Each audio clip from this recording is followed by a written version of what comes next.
What is one project in your business? I would say not just project, I would say also process in your business that is stuck at a certain percentage, not just 50%, 20%, maybe 90%. That's probably most people. Not because you don't know what need to happen, but because doing it manual, you dread it, and it's too time consuming. What's one thing that kind of that's funny you asked that question, because I'm Welcome to Fire Talks by Tech Wing Bites. I'm Clint. I've built software, led teams, and now a founder, helping builders who are ready to make the leap but can't quite see the path yet. Every episode is one conversation closer to clarity on ownership, execution, and momentum.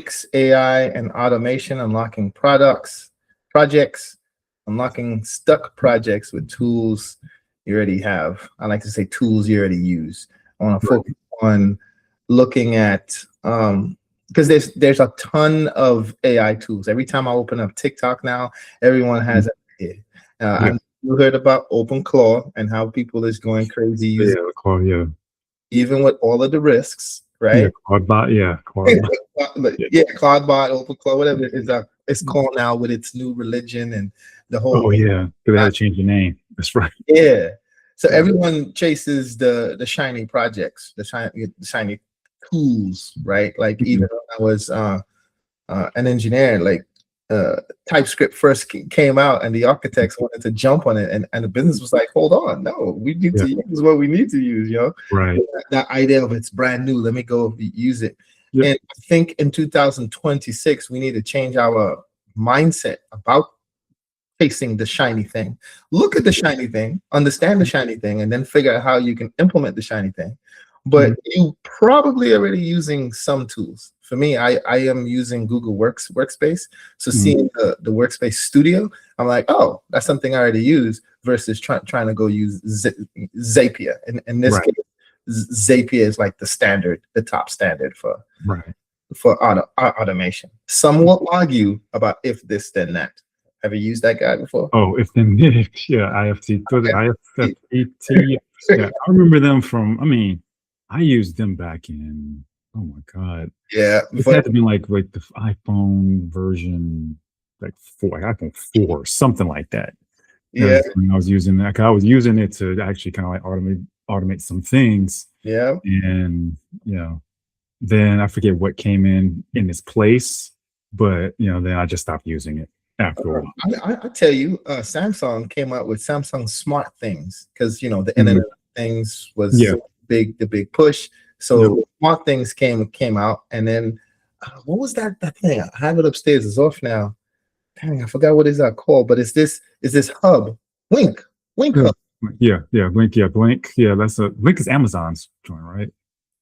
Blink is on Amazon. Wink was an independent company that got bought by will.i.am. If I remember correctly. Wow, that. Yeah. Random.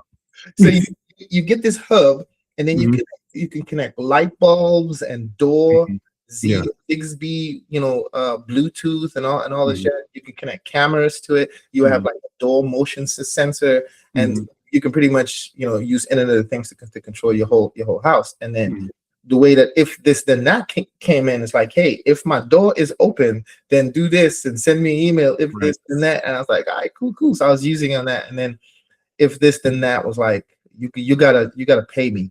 Yes. And then if this then that was like, you gotta pay me too. You pay me $2, just offer me, give me something, because we are getting stomped out by SmartThings, and of course I think about that time Siri was already out, but it was picking up speed because of Alexa. Yeah. So I think a lot of times, especially when you come out offering free and then switch into a paid model, it's hard for people to get over that hump because they were so used to it's free. Right. And I think with mine, and now that you were talking about it, I'm remembering a little bit more. So I was using it for a lot of lighting stuff and changing lights and locking, because I think I had my brother had a smart lock back then. Yeah. So we were using it for stuff like that. get home at this certain time, make sure that the door is locked, right? And stuff, sending signals. So, I was using it for the lighting, and I used Philips Hue. That was my lighting. Yeah. I still have a Philips Hue. It's connected to my bathroom. Like, make all the lights green. And yeah, exactly. I connected it to, just talking about automation, I connected it to Apple Home. Yep. Apple Home, Google Home, like all the different homes. It gives you a little bit of power, man. You feel power, like, I can do this, and I think that's the feeling non-technical people is getting using tools like OpenClaw. Yeah, exactly. Because what they're doing a lot of is, this is something that we used to be complicated, or not even complicated. It's just something that will make my life easier. Right. And they see examples, and they see people using it on, they're showing their examples on TikTok, showing examples on, YouTube or whatever, whatever social media that they're using. And they get a chance to go through and try it for themselves. Right. Because a lot of times, a lot of these different, I'd say a lot of these different companies, they give you free trials. Right. You try things out. And if you like it enough, you're going to stick with them. Or more to the fact that you were talking about before, we're already paying for certain things. Yeah. And this is another thing within that ecosystem exactly that you can be using. And like I say, I have a Google Home. I have a Google Home, Mesh and all that stuff. And it started originally when I got Google Fiber.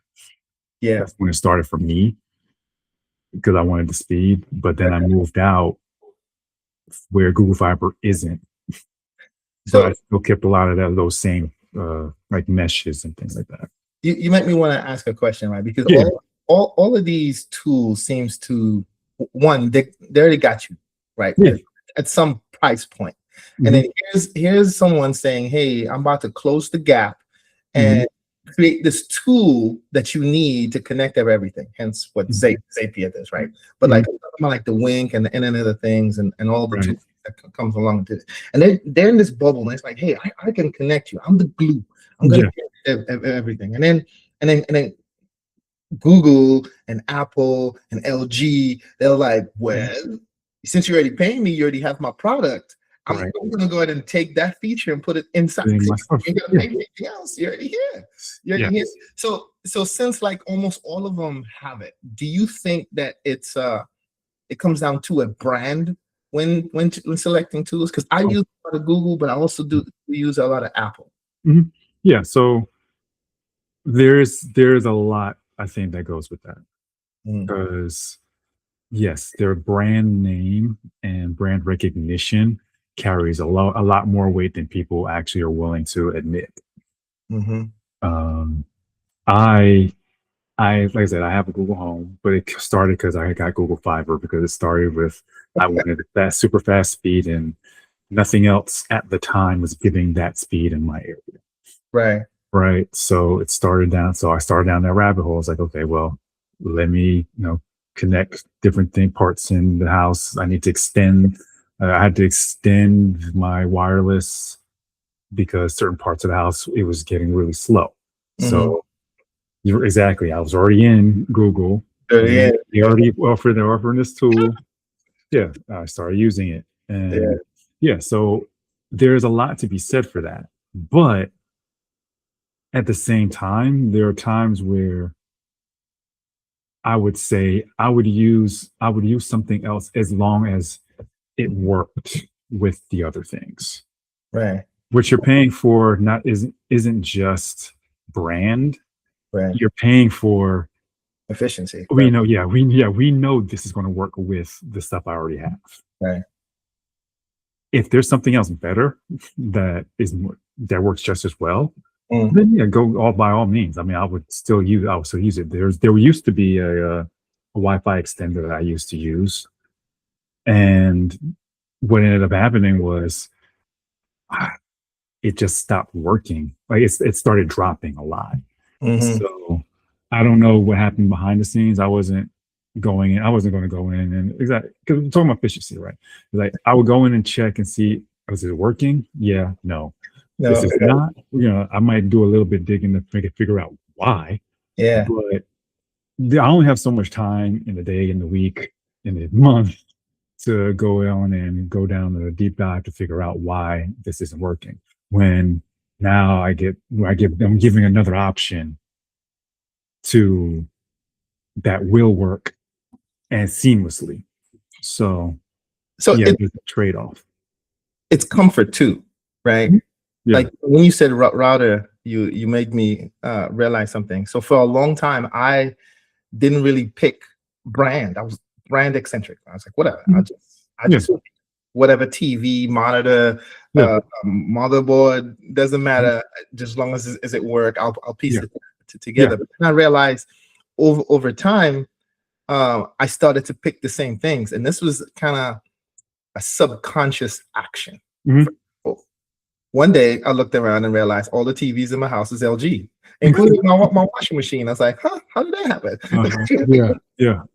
Because I didn't specifically said, yeah, I love LG. I'm gonna do LG live. You know what I mean? No, I'm kind of in that same boat almost. Like I started off, my TV started off with, I think it's Samsung. And started off as Sharp. Sharp. Yeah. And for a while I got a Samsung, and then I got an LG TV because it was on sale.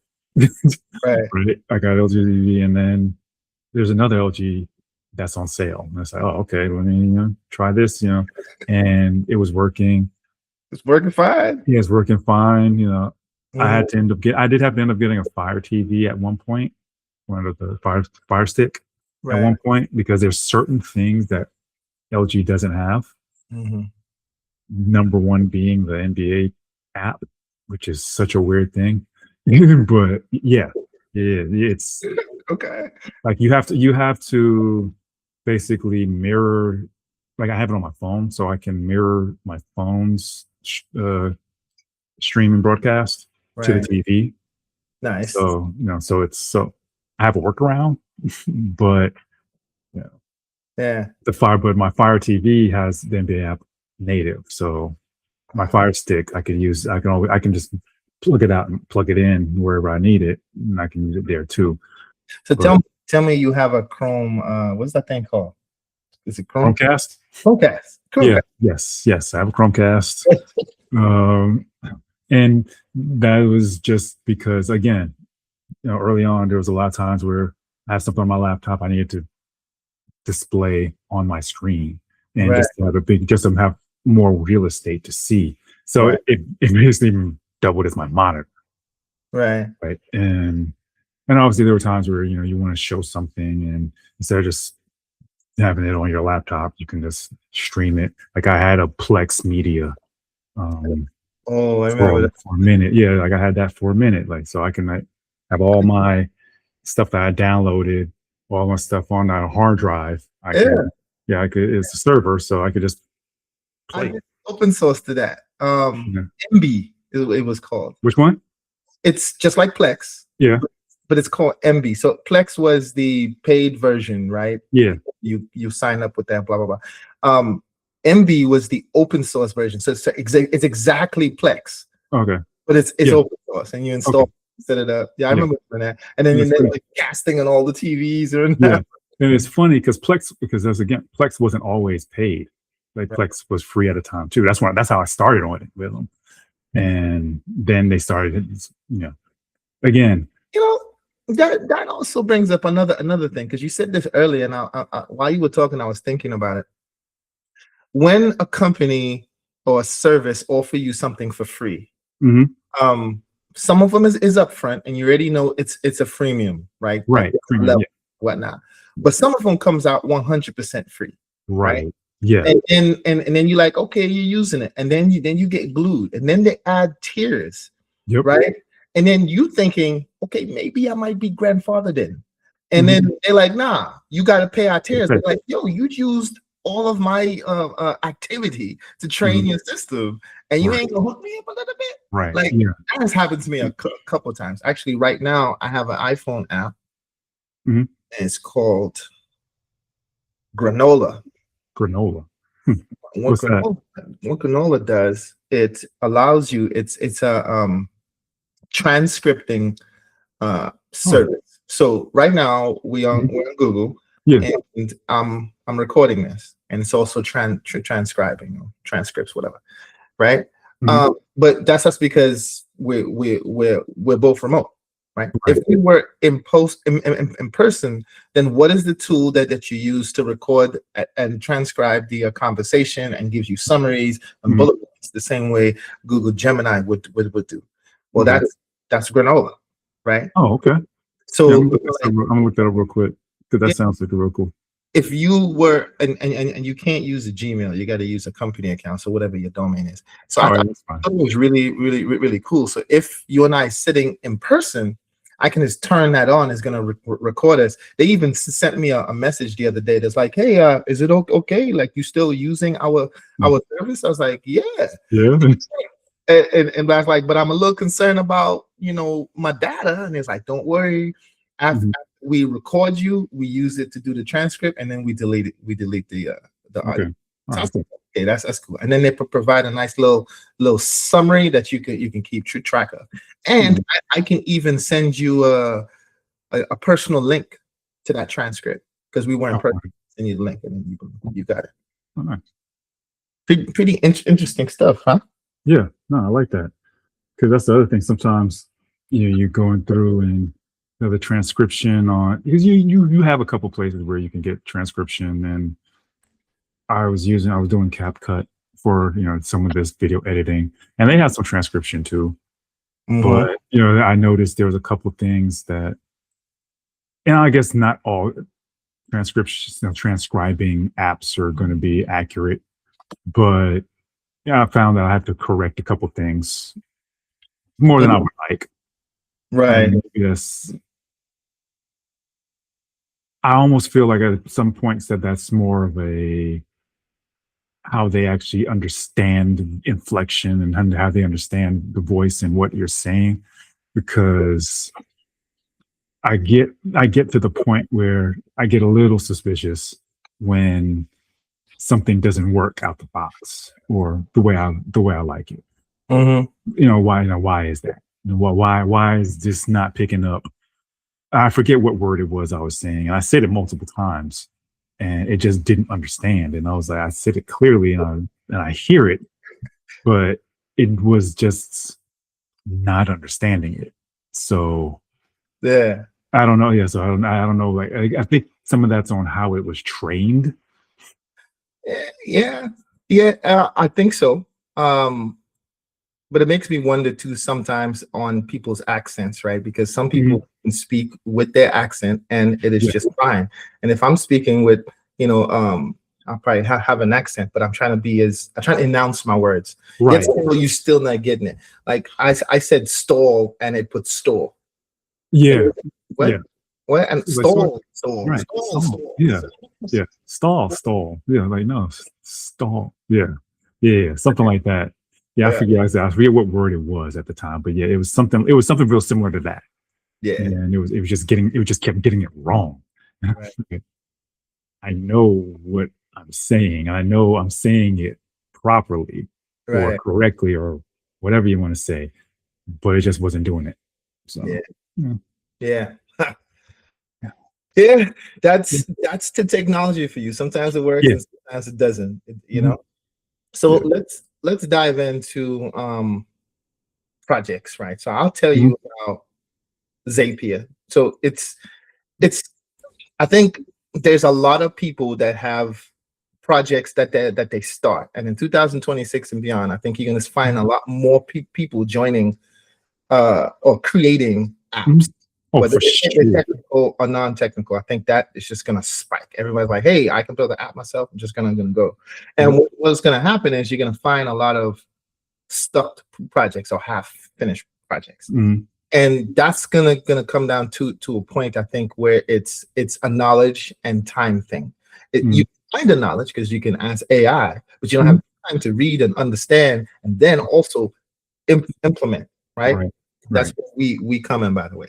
But nonetheless, I think a lot of times projects get stuck because it's about their SOPs, right? It's about their workflows. And something in their workflow is preventing them. Some people quick to blame time. I just don't have enough time. Yeah, you can make time. But you don't have time because you're probably dreading something that you think is hard or probably is hard, and then you're like, I don't have the time to do it. What I mean? I think AI is one of those. It's not necessarily Pandora's box is the wrong analogy, but it's one of those things that people fear in a way that mostly comes from sci-fi movies and doomsday type scenarios. Right. Not to say there isn't potential issues around that, right? Yeah. Because one of the things I saw, the Anthropic CEO, I forget what her name is, but she was talking about if you saw how social media was coming up back then, would you still make those same decisions along the way because of from what you see it is now? Wait. You said Anthropic? Yeah, Anthropics. Yeah, I want to say is it CEO? As in Claude? Yeah, as in Claude. Yeah, that's a guy, Dario. I thought it was. Can't say. Maybe I'm thinking someone else. That's what I'm thinking. You think it's somebody else? Who is that? No, I'm curious. Let's see what you talking about. Oh God, who am I thinking? Oh, I thought it was Anthropic. Maybe it's someone. What is her name?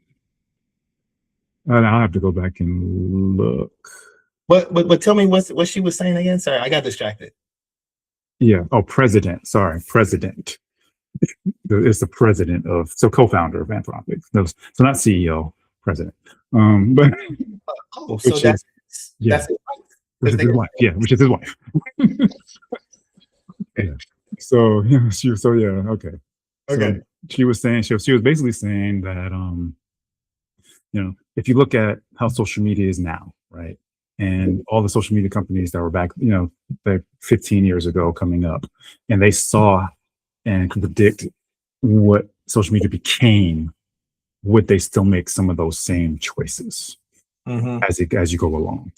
And one of the things I've heard about Anthropic is from far as what they are much more concerned with security and much more concerned with how this will affect people in the long run. They seem to take a much longer term view on AI. So they seem to want to put in more guardrails as it goes along. And that's what I was talking about. A lot of times when people have this certain fear of AI, they don't necessarily fear the AI, they fear the lack of guardrails. I was actually having a conversation with one of my friends a couple months ago, and that was her biggest concern with AI. It's like there are like no guardrails on it. I would agree. I have at least one client mentioned to me is like, this AI stuff is cool, but I don't know about the security. Like what can you say to them to make them feel comfortable that their IP and their data is all protected? And in the last episode, we actually touched on this point you're making, that Anthropic seems to be in the race, but not racing to be number one. Just racing to secure, because AI is pretty powerful, man. Like I was telling someone that just this morning, about a year ago, I did some vibe coding. Right, I was getting back doing some Windows stuff. I was doing some scripting, right? SCP and some SSS stuff. I was logging into a remote stuff. I wanted to refresh my mind. I did it, and it made a lot of mistakes in just the simple scripts. Fast forward to 6 months ago, and I was like, all right, I'm gonna use it to do some WordPress development, because since I did WordPress 10 years prior, things changed. Let me use this thing to help me get back up. So it was some copying and pasting and all of that. And I found myself after that taking an additional 4 hours to go back in and fix it. Right? Yeah. Now, I will say that if I was to do the whole work, it would have taken me longer than that. Right. 2 or 3 weeks, right? Yeah. So yeah, I saved some of my time, but I just feel like it wasn't there. Fast forward to now, OMG, right?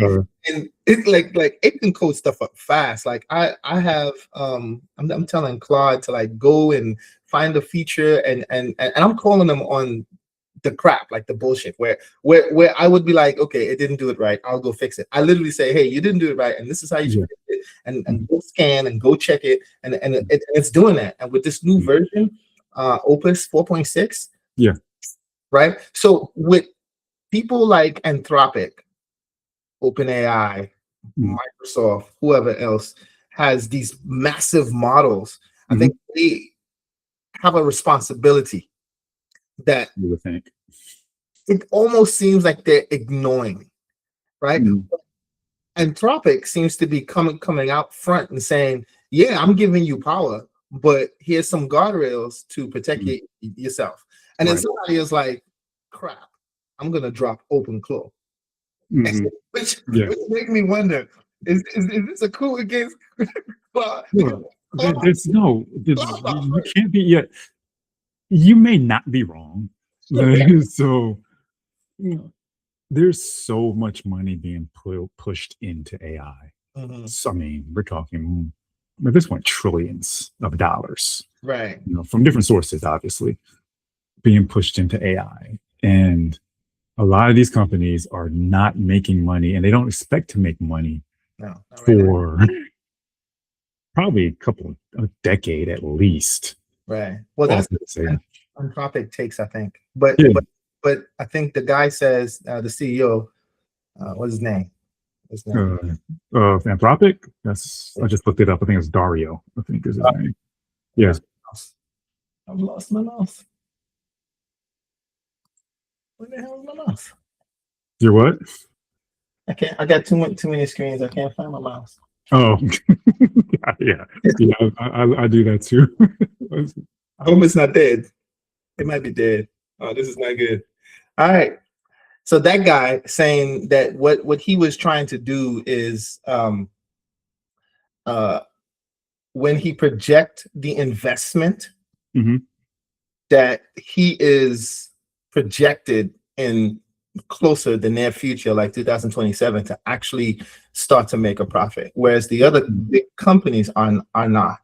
Especially, I don't know if you watched the Super Bowl or not, but the Super Bowl ads with Anthropic making fun of. The thing was, I wish I paid attention. Like, I was not paying attention to the ads during the Super Bowl, and that's usually nothing really caught my eye. Like, I was just doing a lot of other stuff going around, like I was cooking, so I didn't really pay as much attention to the ads, even though ads are. I did pay attention to the halftime show, which was actually pretty good. I actually liked it a lot. But as far as the ads, I didn't really pay attention to it. So I know they had one, and I have to go back and look. They're all on YouTube, right? So I'd go back and look at them. But I didn't watch it, so I don't know. I watched the game, watched halftime, but the ads I just like completely tuned out. So the game was on, but I really want to watch it because it was a blown-out game anyway. But as soon as I saw the ad, I was like, that's AI. Y'all see that? Because I didn't realize what was really happening, and they were just making fun of OpenAI adding ads in their responses, which is a Black Mirror episode, by the way. I think it's Black Mirror, where they hired this humanoid robot, and then the robot would do ads.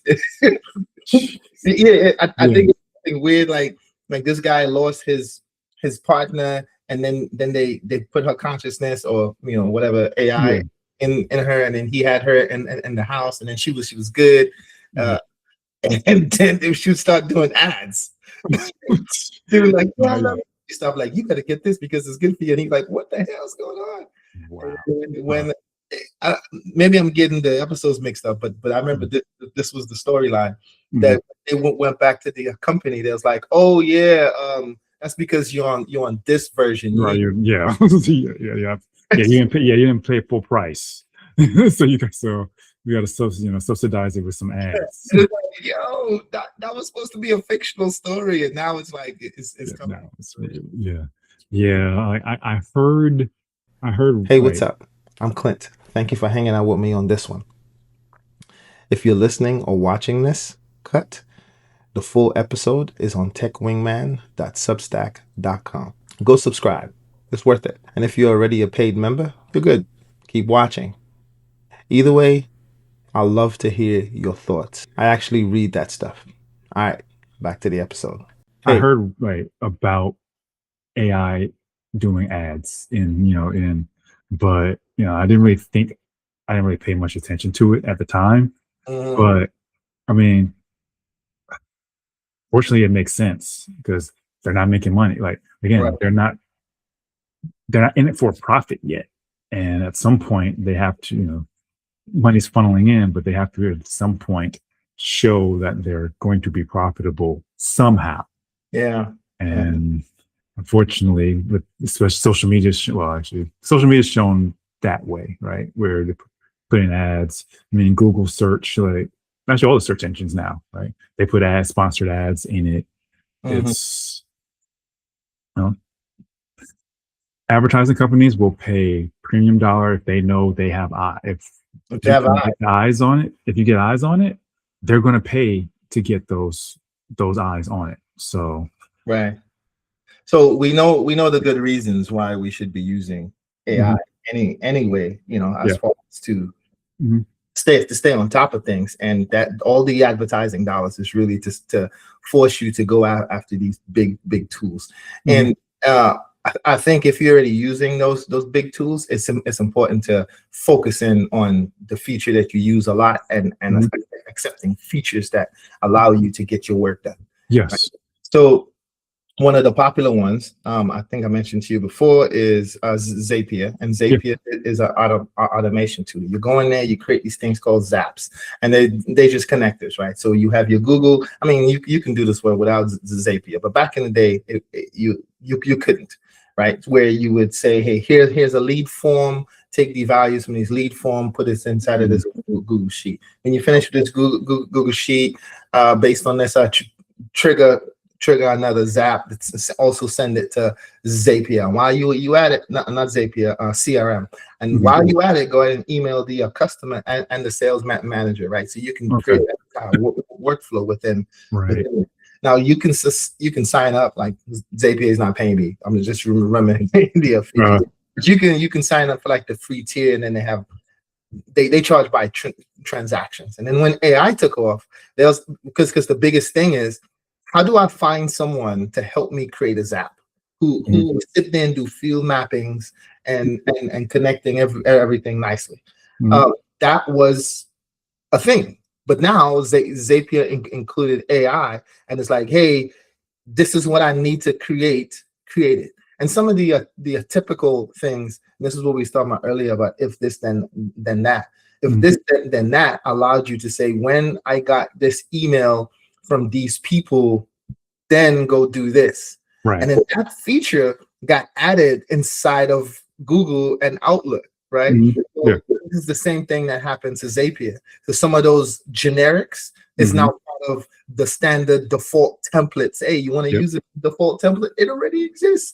Check it out. So for those people that is using like Outlook and Microsoft, the tool is Power Automate. Power Automate is great. There's a bunch of built-in stuff within it that can allow you to connect to the ecosystem. So if you're using Outlook, you definitely want to use Power Automate. Connect your Excel and probably some Azure stuff, because it's all just the same. Right, it's all in Microsoft ecosystem. It's all Microsoft, so it's like, and now with AI, which is it's Copilot, it's part of it. So I tried it a bit. I still think it's still a bit clunky, but I'm not a big Microsoft fan. Anyway, right? And then, of course, the next one that I'm going to be diving into is Google Workspace Studio.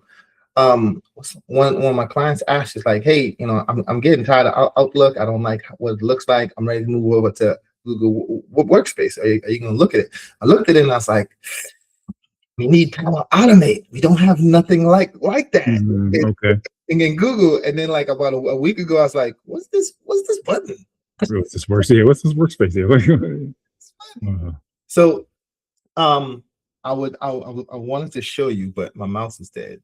So, I can try to look up something. You said it was called. Well, you can pull up Power Automate first. Automate. And we'll take a look at it. Let me see if I find me a charger. That's the other problem, man. Kids, they come in your room. Oh man. Yeah, you preach into the choir right now. It's an automation, a solution built for things that happens when you're recording, right? Like nothing. Why don't you die earlier this morning? Right. Just like you die right when I'm in the middle of this. Exactly. Yeah. So Zapier is cool. I ain't saying don't use Zapier. I'm sure it still have its use cases. But for me, I do use both Outlook and Google. I do prefer Google. So I definitely want to get into the Google Workspace. So I wanted to talk about that, and I wanted us to look at the default templates, and then just talk about those use cases. So were you able to pull up? Yep, I pulled up some of it. Yeah, let me where's my window that has it open?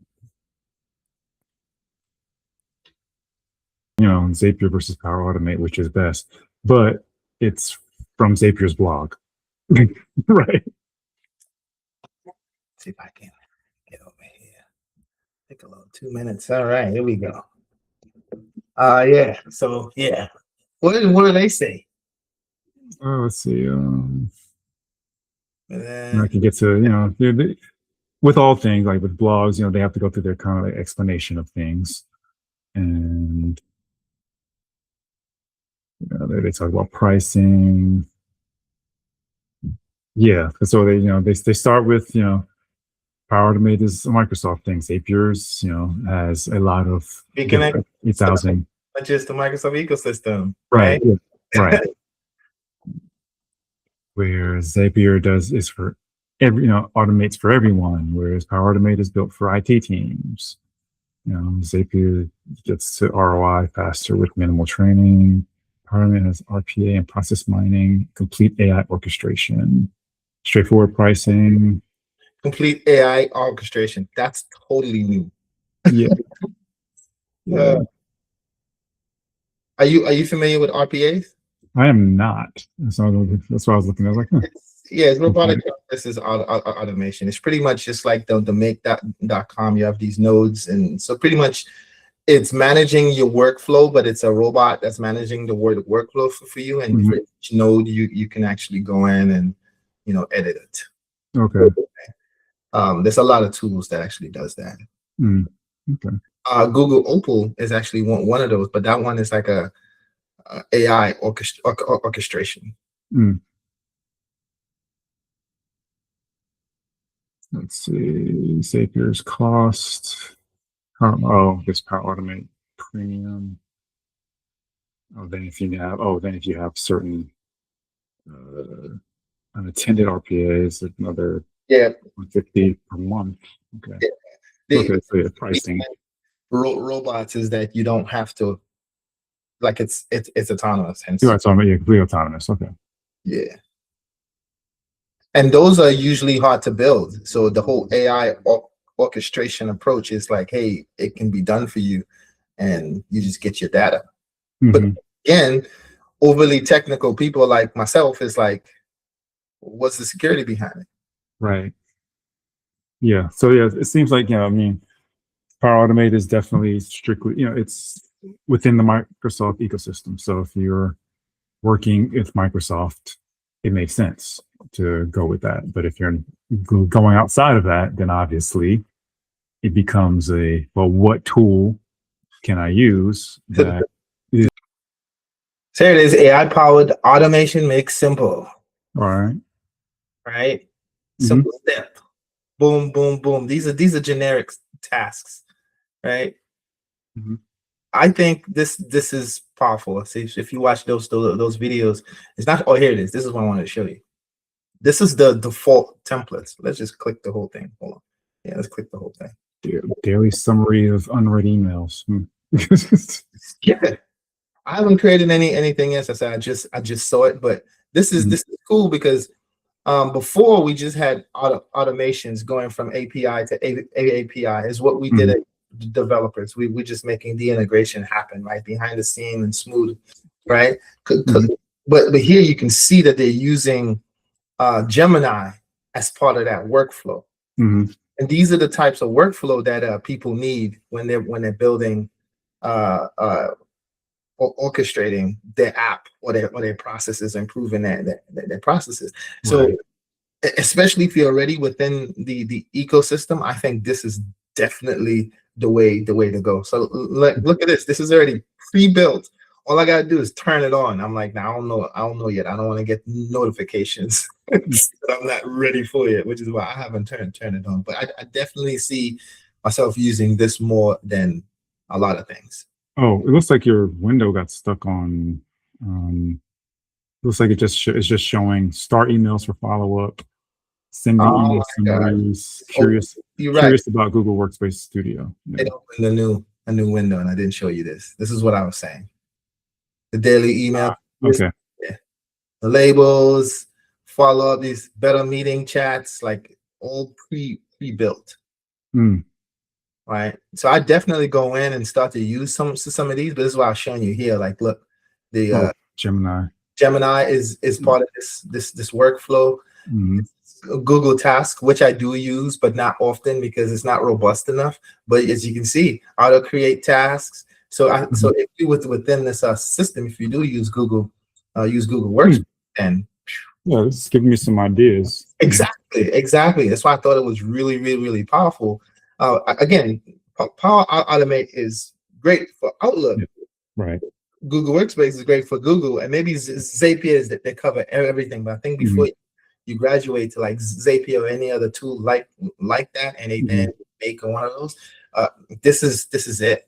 Yeah, I use Google Tasks for a couple things right now, and I can see some automation I could use. Not revolving around email, but if I'm if I'm generating a task, have a look at the task, and then generate some potentially follow-up messages based on some certain things, certain conditions. Yeah. And as you can see here, the interface is quite simple and familiar, which is why you should always use tools that you're already familiar with, even if you never say it, you're like, okay, I know what this typically means in Google's realm of things. So I think this is powerful. I know we don't have time to kind of go through a demo or anything, but I think the next time, maybe if I create something cool with this, we can demo it. Well, you build. Look what I built. I'm gonna check this out. Once I figure out why my Workspace Studio is complaining about me logging in, but once I figure that out, and I'm definitely gonna check this out because I already have a couple ideas which might make it a lot easier. There's a couple of things where I'm working on some KYC stuff, so like know your customer stuff, which I can potentially automate some of that to send messages to my system and generate accounts based on if they passed or fail. So I mean, I got thoughts and ideas. So I mean, this gives me a ton of ideas too, like not just within the Google ecosystem, but exactly. If it has this much functionality, it's definitely going to have a webhook. Right. Yes. Right. And so I'm like, okay, I can do this within the space, and then send the request out here, and then do some more stuff.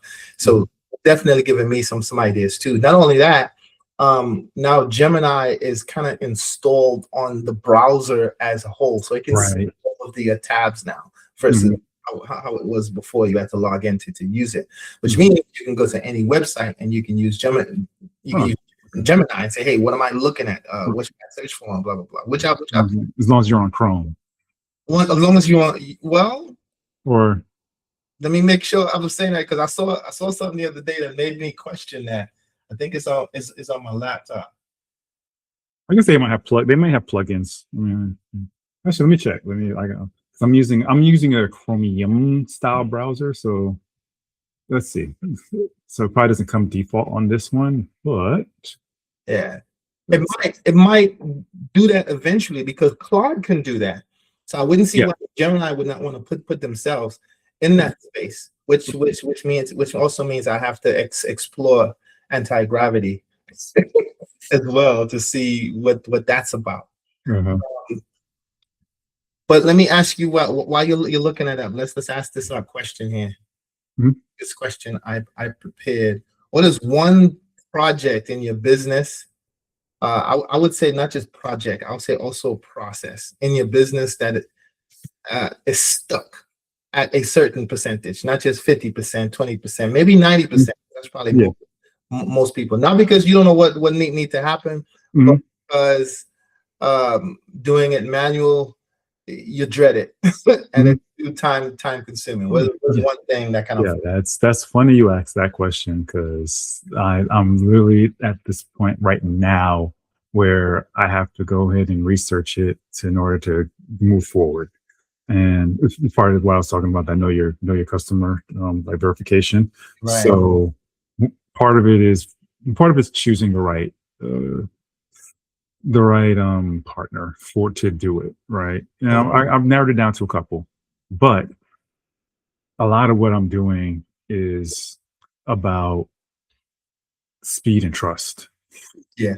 So how do I get my customers and my clients to come in and trust that their information is going to be secure, trust that when they give this information, they can get paid themselves, right?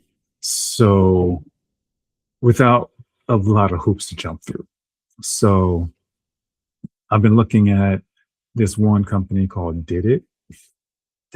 Okay. Yeah. I think the website's like didit.me or something like that, where they specialize in know your customer. So they'll do like facial recognition, so you can use ID. It's almost so. Have you seen the like Reddit AMA threads where they put a picture of themselves with the date so that that's who the person really is? So similar to that, where the notifications are not notifications, where the person is understood to be the person they're saying they are. So it's a verification process.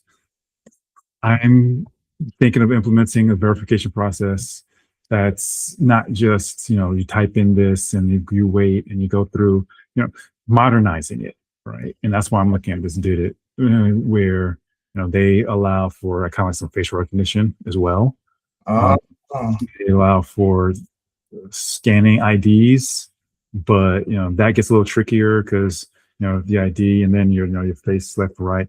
Have you ever played 2K, NBA 2K, where they do face scans? Well, it's similar to where they'll scan your face so to make sure that you're a real person. So it's not just an image of it, that you'll see okay, this is a real person. You can see the face, front of the face, side of the face. Make sure that they're a real actual person, not just a picture of a person. And go through that, verify that they're who they say they are, and then allow that to connect to whatever account that they want to get paid to, and make sure that it's so streamlining that whole process, because going through Stripe, or not even Stripe, going through most classic verification processes it's clunky. It's very clunky. And if there's a way to make sure that we can modify or modernize but still be safe and secure,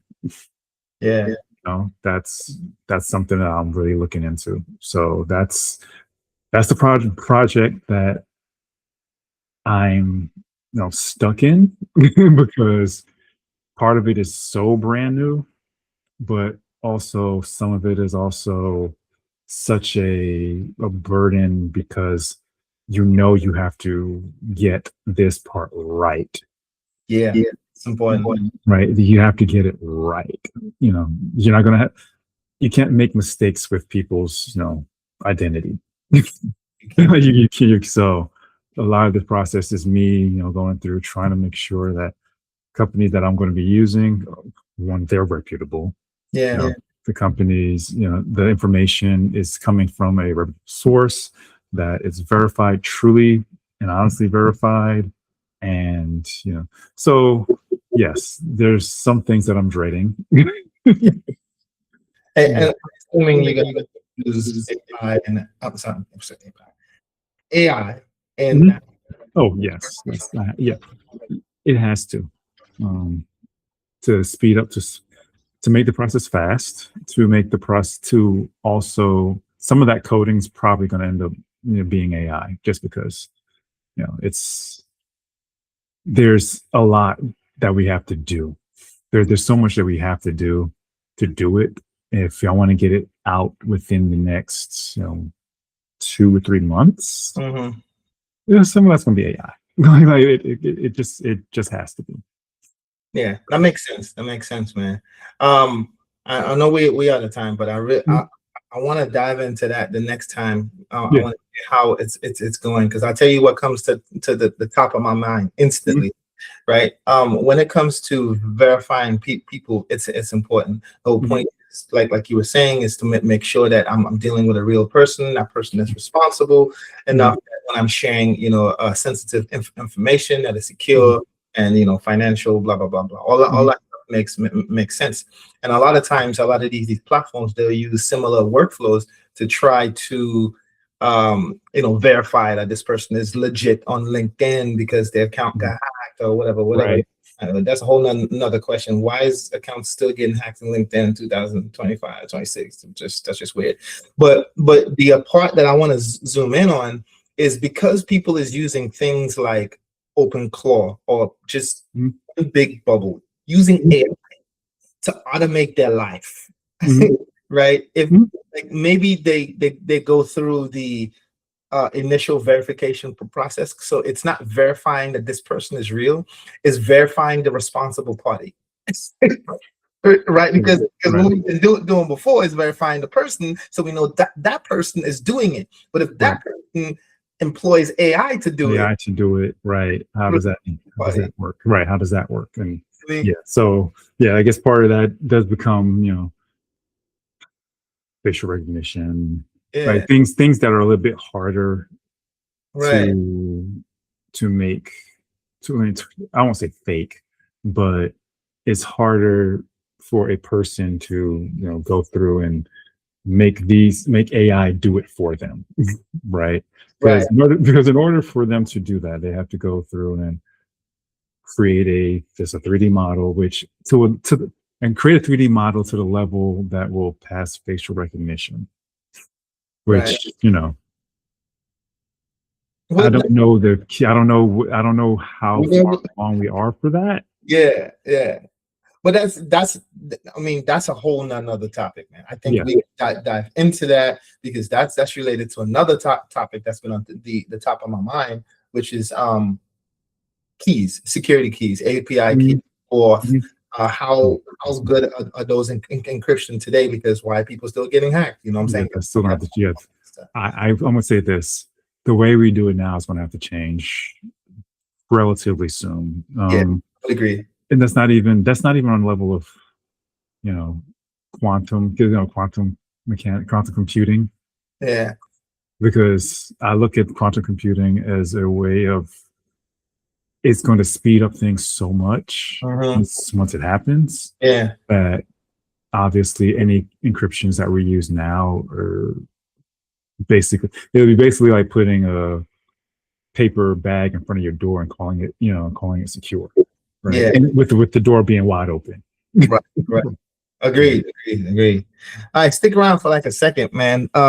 But just closing out, man. Thank you. I think we covered a lot here today. Like we talk about the using tools. We're talking about using automation tools that's now in with AI and the things that's getting us stuck. What's getting me stuck is how do I automatically charge this damn mouse?